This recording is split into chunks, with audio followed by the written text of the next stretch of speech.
I think hopefully that'll fix it up.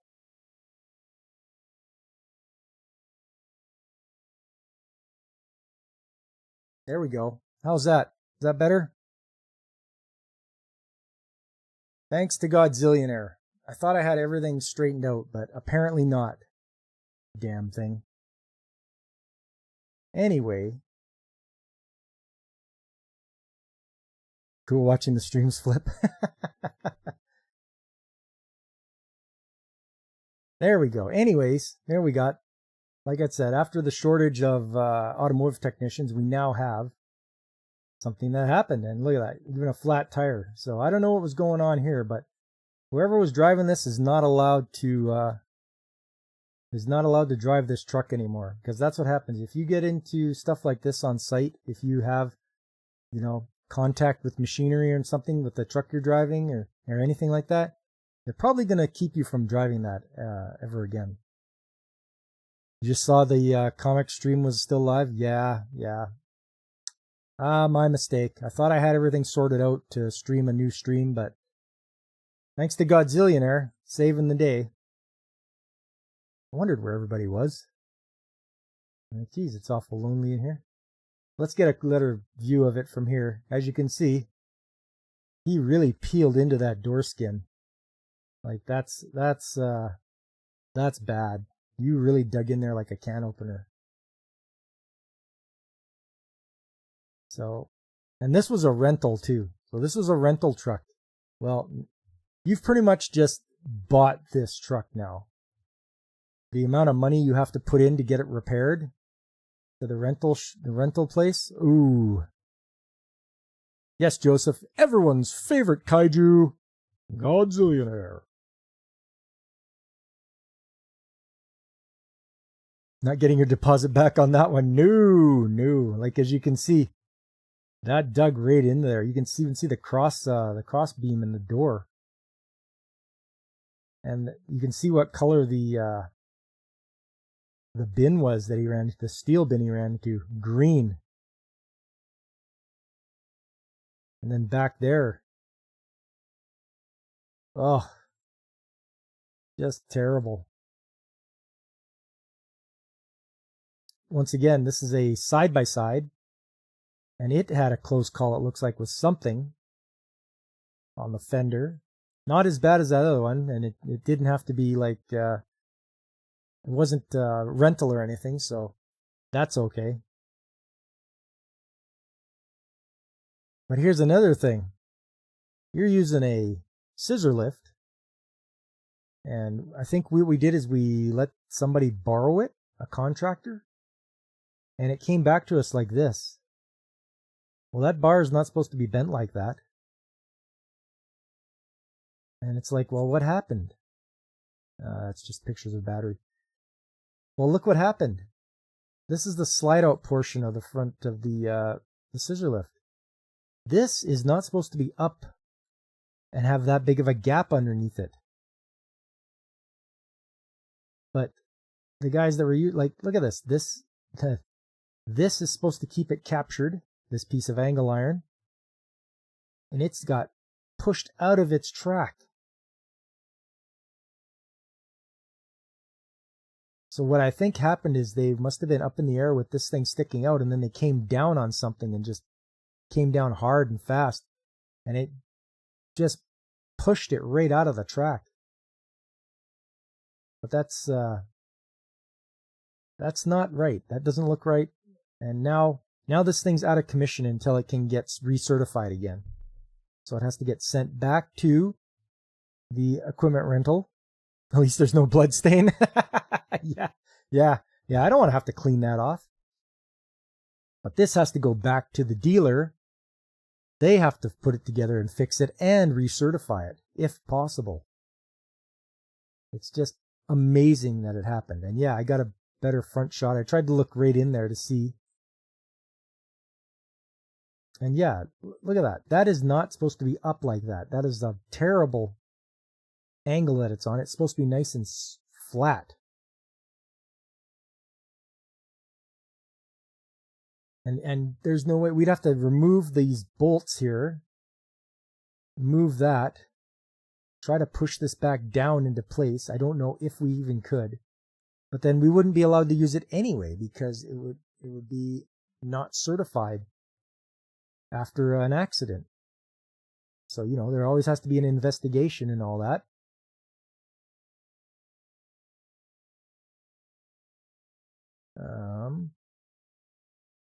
Yeah. So there you go. Accidents at work. You know, like this is what it looks like. You can see here. The platform is nice and square. It's not up in the air, but still they've bent the mid-rail doing something. We don't know what it was, but they've bent the mid-rail.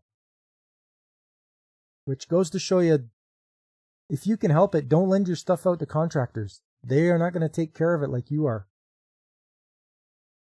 Or operate it for them. Make sure you're there with them. Let's see what else we got here. Still got a little more time to go. Busy day today. I was doing that. It was an impromptu comics session with Leon from Words of Paradise. That was great having to talk comics with him. That's I got to definitely do that again. I am a big, if you don't know by now, I am a big comics fan. I have been buying them for quite a bit of time, and I do like to collect the older ones. For me, it's not about making the money on them. It's about being able to read and own a piece of history. Because I hold that in my hand and I'm like, wow, this is from the 1940s. This thing is 80 years old or however old it is. And it's like, wow, it's got, the pages are still intact. I can read all the advertisements in them. And it's a good story. And you can see like the origins of a lot of these comic book characters. Like to me, that's great. Love the experience. Let's see here. Oh.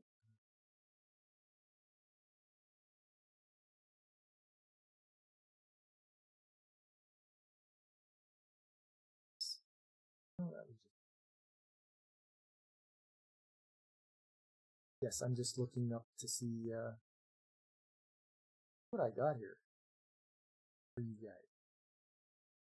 Stuff, because it's easy for me to show all the stuff that you guys have seen already.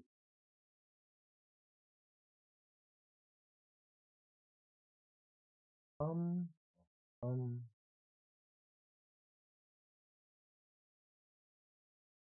okay, here you go. Sump pump. So, not a very big pump, as you can see. This is not large at all. It's not even this is plastic. This is a plastic impeller. As you can see, it's quite well worn. So I would say that the next step is to see if I can find a spare impeller, find one to buy, or if it's just not cost effective, throw it out and get a new pump. But yeah, they were complaining that it wasn't pumping as well. And it's like, yeah, of course, it's lost some of its integrity. It's wearing out. The impeller, the thing that does the actual movement of the liquid. And yeah, I'd like to think I got some good shots here of what it looks like and how it's wearing out. Sometimes the camera focuses where I want, other times not so much. But I would definitely look into, and I know I'm going to have to, buy some more sump pumps as we use them quite extensively. We have a lot of places that need to be pumped out with because we don't have the standing water there. And it's just neat to look inside. So if you ever have a sump pump, this is probably what it'll look like. It'll have a little impeller in it. It'll be a centrifugal style pump, which just means that it uses the action of the water being thrown away centrifugally by the impeller to move it, and it goes out this hole here, the discharge. And you can kind of see the path it takes here. So it's going to go around here. It goes in the center, gets sucked up the center of the impeller, for those that don't know.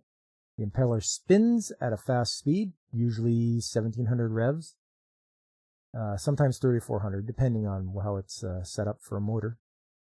And it flings the water, and it goes out the path of least resistance, which is that guy right there.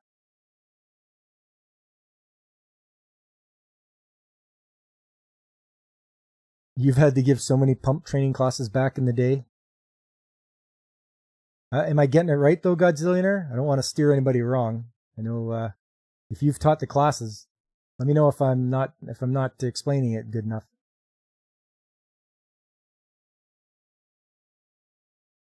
But yes, this is very simple.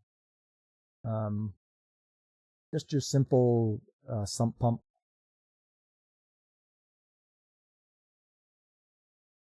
Some are pretty good now. What they'll do is they will run they'll run all the time, but if they detect that there's no water, they'll shut themselves off.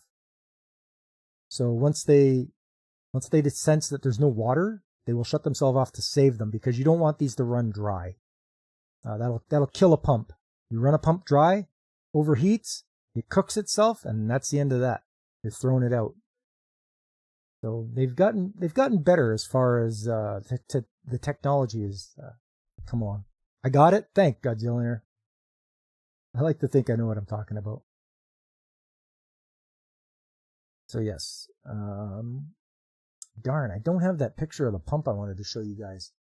I had a pump with bearing failure, and I had a good shot of the bearing. How there was like missing elements. So I'm disappointed I didn't bring that one home, but I will bring it home for you guys to see. Is the shutoff based on motor current draw or flow sensor? You know what? I haven't looked into that because I haven't bought a new one yet. We have a bunch of these, but I don't know where the guy put the operating manual for it. But I will find out and let you know, because I want to know it for myself as well. It's like, okay, how does this thing know when to run or when to stop? I think it's on a timer where it starts up and it runs for a little bit and then it stops. But maybe it is like current draw. Maybe it's like, oh, okay, yeah, I'm working hard now. Okay, good. I'll keep running until the current draw, drops off. But I will find that out for you, because I'm interested as well. Let's see. Oh, and just so you guys are aware, no trades talk next week. No trades talk because I'm on holidays. Finally, I am going to take my 2 weeks holidays. I'm going to have a good old time. I will be away from my computer. I will try to make some videos that will go down on like the 19th and the 20th. But no guarantees, everybody. But just so you know, no trades talk because I will not be around near a computer. Thanks, Joseph. Yeah, I hope to have fun. A nice little recharge. They have holiday blackouts or vacation blackouts at work when there's a shutdown, because it would be dumb of them to let people take holidays while the plant is shut down, especially if you've got lots of work to do there. So they do that, and then afterwards, a lot of people are like, yeah, holidays, and they get to go on holidays. Let me see here.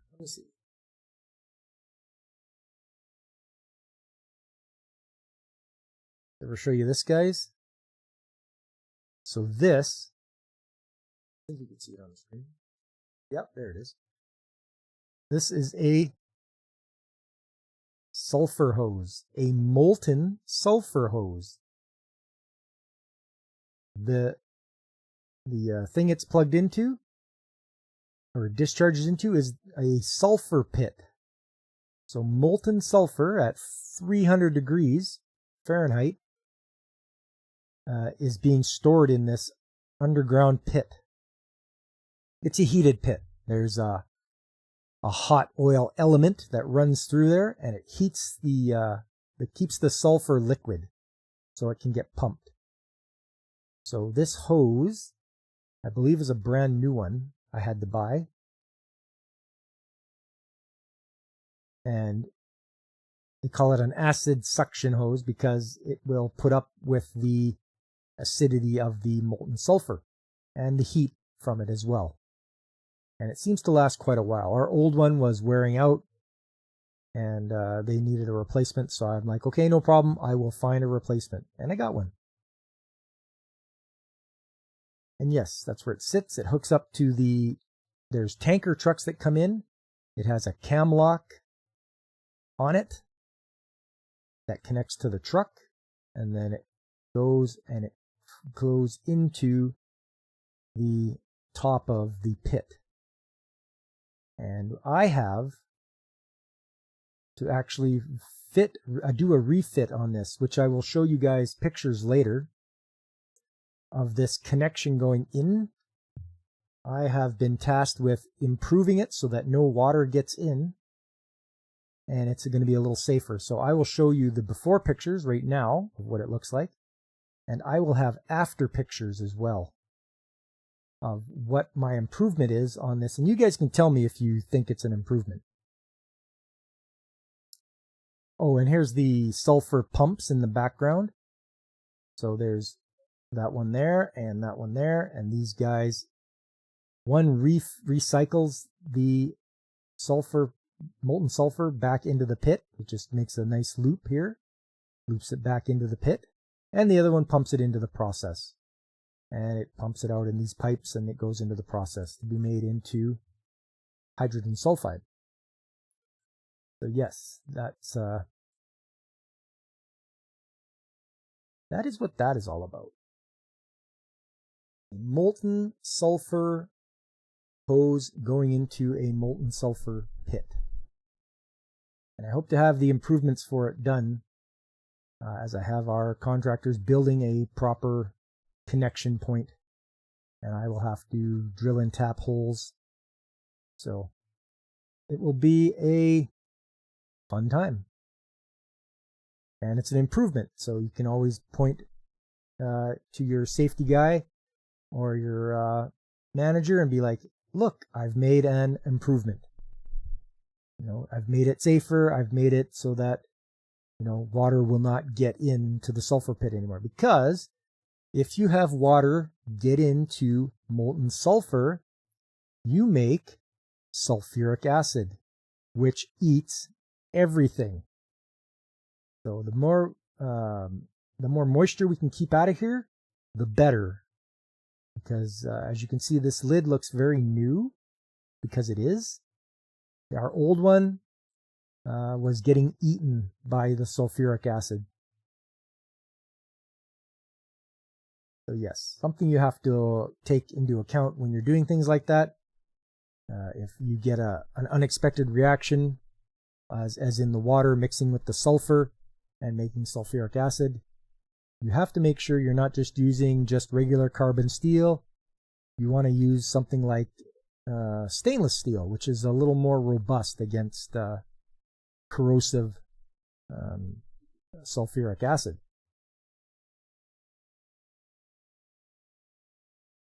So yes, there you go. I can't wait to show you guys the upgrade. Should be a big improvement from what it does now, where it just sits in that hole.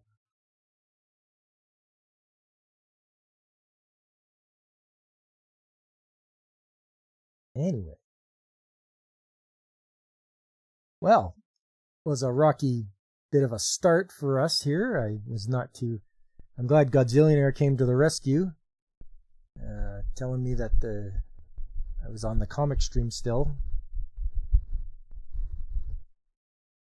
I didn't read carefully enough, I guess, on my OBS. Still streaming to the comic stream. But I will have it better for next time. So thanks for coming by, you guys. I'm gonna just, it's about time to in the stream now. Joseph, Godzillionaire, it was great having you guys. Anybody else who was around? If you were on Rumble or Kick, I appreciate you stopping by. Every bit helps, you know. Every little bit helps. You know, if you want to slap that like button, please do. I know you guys, you know, spread the word to subscribe and everything like that. I really appreciate it. And there's other good channels too out there, like Pacific 4 and 4 and Blaine's Escape Corner, who is going to start streaming pretty soon here. Ronin66, DJ Ronnie G, Brandon the Anime Guy, Nerdporo Lifeform, Angry Canadian, Whoopa Troopa, Punk Waddle. All good people I watch. Really enjoy their stuff. Saturday coming up, game stream.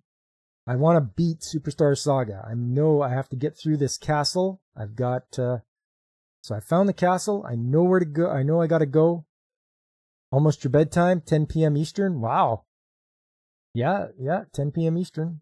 Thanks, Joseph. I appreciate you coming by. Yeah, I'm in that darn castle. I just got to find my way through. It's a big maze, but hopefully I can do it. I want to beat this on Saturday. So, hey, join me there to see that. 9 a.m. Mountain Time. And then Sunday Anime Chat, continuing on with World War II theme. If you like what I've shown so far, which is The Cockpit by Leiji Matsumoto, that was an excellent show. And he does a good job. I love his character designs, and it's only 3 episodes long, and it shows different parts. It's got like an aircraft, like pilots, and then it's got guys from the army. Yeah, it's just a good one overall. And then the last one I watched was Momotaru no Umiwashi, or Momotaro's Sea Heroes. And that was from 1943, so that's the oldest anime I've ever watched. 1943, Japanese propaganda about how they're going to attack an island.